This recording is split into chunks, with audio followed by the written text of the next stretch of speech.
একজন ভক্ত প্রশ্ন করেছিলেন যে প্রভু, সনাতন ধর্মে ধান এবং দুর্বা দ্বারা কেন সকলকে আশীর্বাদ করা হয়? দেখুন, সনাতন ধর্মের বিশেষ কিছু নিয়ম রয়েছে এবং তার মধ্যে একটি অন্যতম নিয়ম হচ্ছে এই যে ধান এবং দুর্বা দ্বারা সকল ব্যক্তিকে তার একটি শুভ তিথিতে বা শুভ দিনে তাকে আশীর্বাদ প্রাপ্ত করা। অর্থাৎ এই যে ধান এবং এই যে দুর্বা, এর বিশেষ কয়েকটি অর্থ রয়েছে। দেখুন, এই যে ধান, ধান হচ্ছে শ্রী বা লক্ষ্মীর প্রতীক বা শক্তির প্রতীক। ধান দ্বারা আশীর্বাদ করার অর্থ হচ্ছে এটাই, যাতে ভগবান বা দেবী অন্নপূর্ণা কখনোই যাতে আমাদেরকে অন্নের অভাব বুঝতে না দেয় বা কখনো যাতে আমাদের অন্নের অভাব না হয়। সেই জন্য দেবীর কৃপা যাতে সর্বদা বা সর্বক্ষণ আমাদের ওপর বিরাজ করে বা সর্বদা সর্বক্ষণ আমাদের ওপর আশীর্বাদ বর্ষণ থাকে, সেই জন্য ধান দ্বারা আমাদেরকে আশীর্বাদ করা হয়। এবং এরপর আসছে দুর্বা। দুর্বা হচ্ছে এমন একটি প্রজাতির উদ্ভিদ, যে উদ্ভিদ জলে স্থলে যে কোনো জায়গায় নিজের জীবন রক্ষা করতে পারে, বা তাকে যদি মেরে ফেলা হয় তবে সে আপন ইচ্ছায় আবার বেঁচে ফিরতে পারে। তাই সনাতন ধর্মে দুর্বাকে আরও একটি প্রধান যোগ্যতা দেওয়া হয়েছে বা মর্যাদা প্রদান করা হয়েছে। মানুষও যেন এই দুর্বার মতন যে কোনো স্থানে বা যে কোনো পরিস্থিতিতে নিজের আত্মরক্ষা করতে পারে, সেই জন্য দুর্বা দ্বারা মানব জাতিকে আশীর্বাদ করা হয়। এবং এগুলি নতুন কোনো কিছু নয়, আদিকাল থেকেই এগুলির প্রচলন হয়ে আসছে এবং ইহকালে এগুলির প্রচলন আগের তুলনায় অনেকটাই কমে গিয়েছে। এবং যদি সনাতন ধর্মের এই বিশেষ কয়েকটি নিয়মগুলি টিকে নাই থাকে, তবে সনাতন ধর্মকে টিকিয়ে রাখাই দুষ্কর হয়ে পড়বে। সর্বোপরি আমরা সোশ্যাল মিডিয়ায় দেখতে পাই যে সনাতনী হয়েও সনাতনীদের বিরোধী করে এমন অনেক মানুষ রয়েছে, এবং সনাতনী হওয়া সত্ত্বেও ভগবানের মূর্তিদেরকে বিরোধিতা জানায়।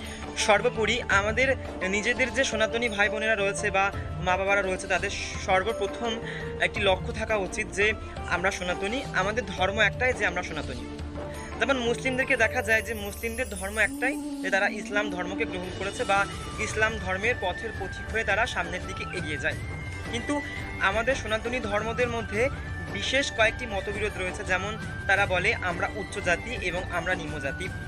সনাতন ধর্মের ব্রাহ্মণরা নিজেদেরকে উচ্চ পদস্থ রাখার জন্য বা নিজেদের যাতে সারা জীবন কাজ না করে অর্থ উপার্জন করা যায় বা অর্থ উপার্জন করে নিজেদের সচ্ছল জীবন অতিবাহিত করা যায়, সেই জন্য বিশেষ কয়েকটি জাতিগুলিকে তারা সবসময় তাদের পায়ের নিচে দলিত করে রাখে, যাতে কখনোই তারা তাদের মাথার ওপর চড়তে না পারে বা কখনোই যাতে তাদের ওপর কোনো প্রশ্ন করতে না পারে। এবং এই যে ব্রাহ্মণ জাতিরা যাতে সর্বদা তাদের ওপর অত্যাচার করে, তাদের ওপর নিপীড়িত এবং শোষিত লাঞ্ছিত করে তাদের যে উপার্জন করা অর্থ, সেই অর্থগুলিকে যাতে গ্রাস করতে পারে, এটাই তাদের প্রধান একমাত্র লক্ষ্য। আমার সঙ্গে এমন একটি ঘটনা ঘটেছিল যে বৈষ্ণবদের মাঝে একটি ব্রাহ্মণ এসেছিল, একজন ব্রাহ্মণ মাতা, এবং তিনি এসে সেখানে বলছেন যে আমরা কখনোই কোনো বৈষ্ণবের হাতে কোনো কিছু গ্রহণ করি না। সর্বোপরি সেই মাতার প্রশ্নের প্রত্যুত্তরে আমি বলতে চাই যে বিষ্ণু আরাধনার অধিকার একমাত্র বৈষ্ণবদের, কোনো ব্রাহ্মণদের নয়। এবং যদি ব্রাহ্মণ হতেই হয় তবে সেই ব্রাহ্মণীকে বা সেই ব্রাহ্মণকে অবশ্যই প্রসাদভোজী হওয়া প্রয়োজন। এখন নিত্যদিন দেখা যায় যে অনেক ব্রাহ্মণ রয়েছে যারা নিজেদেরকে উচ্চ বংশধারী বা উচ্চ বংশের ব্রাহ্মণ বলে নিজেদেরকে অভিহিত করার চেষ্টা করে। তবে ব্রাহ্মণ হওয়ার জন্য বিশেষ কয়েকটি পর্যায় নিজের মধ্যে আয়ত্ত করা রাখা প্রয়োজন। যেমন যদি পুরুষ কোনো ব্রাহ্মণ হয় তবে তার পৈতে রাখার সাথে সাথে তাকে অবশ্যই মাথায় শিখা রাখতে হবে। শিখা ছাড়া সে কখনোই কিন্তু ব্রাহ্মণ হওয়ার যোগ্য হবে না। সর্বোপরি আমি আরও একটি প্রশ্নের প্রত্যুত্তরে উত্তর বা জবাব দিতে চাই, যেটি সকলে বলে যে বিশেষ কয়েকটি উচ্চ পর্যায়ের ব্রাহ্মণ জাতিরা বলে যে আমরা ব্রাহ্মণ, আমরা সমস্ত কিছুই করতে পারি এবং ব্রাহ্মণদেরই একমাত্র পূজা বা আরাধনা করার অধিকার রয়েছে। সর্বোপরি পূজা আরাধনা করার যোগ্যতা সকলের রয়েছে এবং সকলের অধিকার রয়েছে। শূদ্র বা জমিদার বা রাজা সকলের ক্ষেত্রে কিন্তু ভগবান পূজা করা প্রযোজ্য এবং সকলেই পূজা করতে পারে। ভগবান এমন কোনো নিয়ম তৈরি করেনি যে শুধুমাত্র উচ্চ জাতি বা উচ্চ বংশীয় ব্রাহ্মণরাই ভগবানের আরাধনা করতে পারবে। যে কোনো জাতের শূদ্র, চণ্ডাল, যে কেউ পূজা করতে পারে। সর্বোপরি সবথেকে বড় নিদর্শন বা সবথেকে বড় উদাহরণ হচ্ছে পুরীর জগন্নাথ দেব।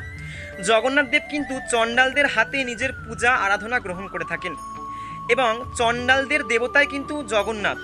তারা কিন্তু কোনো ব্রাহ্মণের কাছে কি ওঠেনি, চণ্ডাল জাতির কাছেই জগন্নাথ দেব উঠেছিলেন এবং চণ্ডাল জাতি দ্বারাই জগন্নাথ দেবের পূজা আরাধনা হয়ে থাকে। এবং জগন্নাথই হচ্ছে পৃথিবীর একমাত্র দেবতা, ব্রহ্মাণ্ডের একমাত্র দেবতা, যিনি কিনা শুধুমাত্র চণ্ডালদের কাছে বন্ধু স্বরূপে সেবা আরাধনা পেয়ে থাকে। অর্থাৎ চণ্ডালরা তাদেরকে নিজেদের সখা স্বরূপে পুজো করে, জগন্নাথ দেবকে নিজেদের বন্ধু বা সখা স্বরূপেই দেখে থাকে এবং সেভাবেই তার আরাধনা হয়ে থাকে।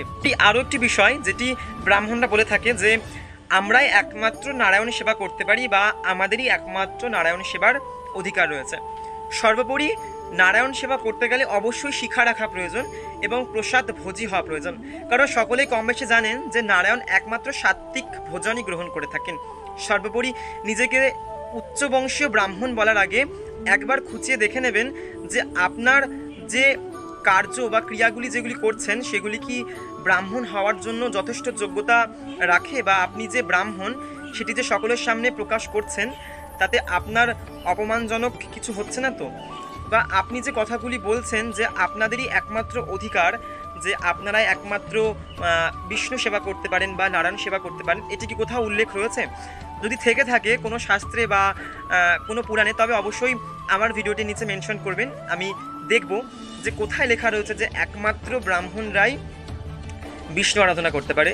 সর্বোপরি শাস্ত্রে বর্ণনা রয়েছে যে একমাত্র বৈষ্ণবরাই বিষ্ণু আরাধনা করতে পারে এবং বৈষ্ণব হওয়ার জন্য সাত্ত্বিক ভোজন গ্রহণ করা কিন্তু অবশ্যই প্রয়োজন। এই যে কালী পুজো করছেন এবং অন্যান্য দেব দেবীদের আরাধনা করছেন তাতে কোনো বাধা নেই, বৈষ্ণবরাও অন্যান্য দেব দেবীর আরাধনা করে, তবে সকল প্রাণীকে যথেষ্ট সম্মান এবং তাদের বেঁচে থাকার স্বীকৃতি জানিয়ে দেবদেবীদের আরাধনা করে থাকে। সর্বোপরি অনেকে প্রশ্ন করেন যে প্রভু আপনি তো বৈষ্ণব, তবে আপনি দেবীর আরাধনা কেন করেন? সর্বোপরি দেবী হচ্ছে জগৎ জননী, সৃষ্টির অধীশ্বরী এবং তিনি হচ্ছে কৃপাময়ী।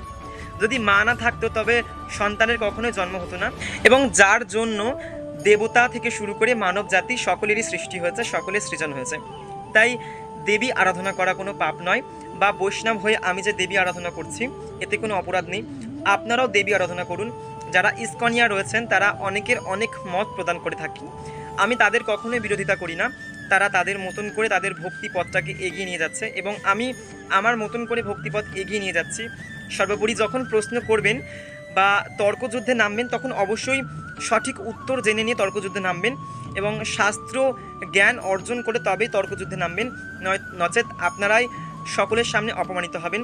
তাই আমি বলতে চাই যে শাস্ত্র অধ্যয়ন করুন এবং শাস্ত্র পাঠ করুন, তবে সঠিক তত্ত্ব জানতে পারবেন, নচেত সকলে আপনাদেরকে বোকা বানিয়ে পয়সা লুট করে নিয়ে চলে যাবে। এখন যেহেতু সমস্ত কিছুতেই ব্যবসা রয়েছে, তাই ব্রাহ্মণরা নিজেদেরকে খুব মহান তৈরি করার চেষ্টা করে এবং নিজেদেরকে বলার চেষ্টা করে যে তারাই একমাত্র জাতি যারা কিনা ভগবান অথবা বিষ্ণু এবং দেবদেবীর আরাধনা করার যোগ্যতা রাখে এবং পৃথিবীর অন্য অন্য মানব জাতিরা সেই অধিকার রাখে না। আমার একটাই প্রশ্ন যে যদি এরকম কিছু লেখা থাকে কোথাও শাস্ত্রে, তবে সেটি সকলের সামনে প্রকাশ করুন, সকলকে দেখান যে একমাত্র দেবদেবীদের আরাধনা ব্রাহ্মণরাই করবে বা উচ্চবংশীয় ব্রাহ্মণরাই করবে।